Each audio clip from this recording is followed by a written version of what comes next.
अस्सलाम वालेकुम क्लास 5 कैसे हैं आप सब। उम्मीद करती हूँ कि आप सब खैरियत से होंगे।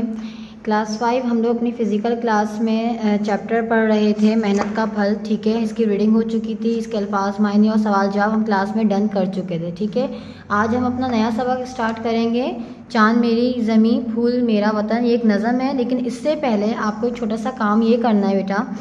इसका मेहनत का फल सवाल नंबर 4 दर्ज झेल अल्फाज को अपने जुमलों में इस्तेमाल करें। ये आपने अपनी कॉपी में करना है अपने सवालात और जवाबात के बाद। ये आपका होमवर्क है। ठीक है, उसके बाद अब आ जाइए आप अपनी किताब का सफ़ा नंबर 98। मैं एक दफ़ा इसको पढ़ूंगी, इसकी बुलंदख्वानी करूंगी और उसके बाद आपने मेरी वीडियो देखने के बाद इसकी बुलंदख्वानी दोबारा ज़रूर करनी है। चाँद मेरी ज़मीं फूल मेरा वतन। अच्छा, यहाँ पे चाँद मेरी ज़मीं और फूल मेरा वतन किसको कहा जा रहा है? यकीनन हमारे पाकिस्तान, हमारे मुल्क को कहा जा रहा है। ठीक है, यानी कि किससे मुशाबहत दी जा रही है इसकी ज़मीन को? चाँद से। और मुल्क को किससे दी जा रही है? फूल से। ठीक है, यानी कि उसकी तारीफ़ बयान की जा रही है। मेरे खेतों की मिट्टी में लाले यमन। ठीक है, लाले यमन मतलब कोई भी कीमती पत्थर। मेरे खेतों की मिट्टी मतलब खेतों की मिट्टी को कह रहे हैं जैसे वो कोई कीमती पत्थर है। क्यों? क्योंकि वो क्या होता है, खेतों में हमारे लिए अनाज उगते हैं ना, तो उसको क्या कहा जा रहा है कि वो कीमती पत्थर है। मेरे मल्लाह लहरों के पाले हुए। मल्लाह किसे कहते हैं? कश्ती चलाने वाला, यानी कि उसकी तारीफ़ कह रहे हैं कि वो जैसे लहरों के पाले हुए हैं, वो इतनी महारत से कश्ती चलाते हैं। मेरे दहका पसीनों के ढाले हुए। दहका किसे कहते हैं? किसान को कहते हैं। जब किसान खेती बाड़ी करता है तो जाहिर सी बात है वो बिल्कुल पसीने में शराबोर हुआ होता है, कि उसको बहुत पसीना आ रहा होता है। तो ढाले हुए से मुराद ये है कि वो इतनी मेहनत से काम करता है कि हर वक्त वो पसीने में डूबा हुआ होता है। मेरे मजदूर इस दौर के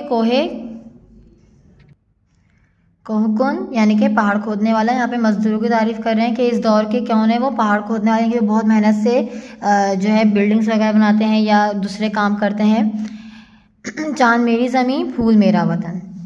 मेरे फ़ौजी जवां जुर्रतों के निशान, मेरे अहले करम अज़मतों की ज़बां। मेरे मेहनत कशों के सुनहरे बदन, चाँद मेरी ज़मीं फूल मेरा वतन। यहाँ पे पाक फ़ौज की बात हो रही है कि उनकी जुर्रतों की तारीफ़ की जा रही है। और अहले कलम यानी कि तालीम याफ्ता लोग, तालिब इल्म, उनका जिक्र किया जा रहा है। मेरे मेहनत कशों के सुनहरे बदन, यानी कि जो मेहनत करते हैं उनके सुनहरे बदन हैं, उनकी तारीफ़ की जा रही है। चाँद मेरी ज़मीं फूल मेरा वतन। मेरी सरहद पे पहरा है ईमान का, मेरे शहरों पे साया है कुरान का। मेरे एक सिपाही है खैबर शिकन। खैबर शिकन किसे कहते हैं? हज़रत अली का लक़ब है, यानी कि वो बहुत जुर्रत वाले थे। तो यानी कि यहाँ पे एक सिपाही को कहा जा रहा है कि वो ऐसे हैं जैसे बिना डर किसी के भी कोई भी ख़तरा हो अपने हमारे मुल्क को, हमारी ज़मीन को, तो वो बिला खौफ उसका मुकाबला करते हैं। चाँद मेरी ज़मीं फूल मेरा वतन। मेरे दहका यूं ही हल चलाते रहें, मेरी मिट्टी को सोना बनाते रहें। गीत गाते रहें मेरे शोला बदन, चाँद मेरी ज़मीं फूल मेरा वतन। अब यहाँ पे देखें, ये जो बंद है यहाँ पे क्या की जा रही है? दुआ की जा रही है कि मेरे किसान इसी तरीके से हल चलाते रहें। ठीक है, यानी कि वो इस तरीके से मेहनत करते रहें, मेरी मिट्टी को सोना बनाते रहें, यानी कि काश्तकारी करते रहें। गीत गाते रहें मेरे शोला बदन, चाँद मेरी ज़मीं फूल मेरा वतन। ये थी आपकी इस नज़म की बुलंदख्वानी। ठीक है, आपका होमवर्क क्या है? आपने इसकी बुलंदख्वानी करनी है और इसका सरवक सफ़ा तैयार करना है। लेकिन सरवक सफ़ा तैयार करने से पहले आपने क्या करना है? आपने अपने अल्फाज जुमले करने हैं। मैं आपको कॉपी दिखा देती हूँ, आप कॉपी में किस तरीके से ये काम करेंगे।